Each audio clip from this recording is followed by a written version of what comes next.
রাজার ঘরে ছোট রানী এলো পদ্মাবতী। রাজার আরো 6টি রানীর ছিল না সন্তান, পদ্মাবতীর কোলালোতে মিলল সমাধান। বছর যেতে জন্ম নিল 7 ছেলে 1 মেয়ে, হয় খুশির আকাশ হঠাৎ কালো মেঘে গেল ছেয়ে। হিংসেতে যায় জ্বলে পুড়ে বাকি 6টি রানী, যুক্তি করে ঘটায় ওরা 7 কুমারের হানি।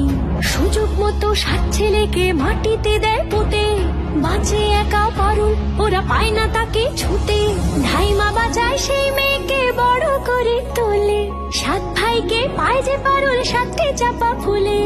এত কিছুর পরেও রাজার বিপদ যে কাটে না, সূর্য নগরে সুখের সূর্য আর ওঠে না।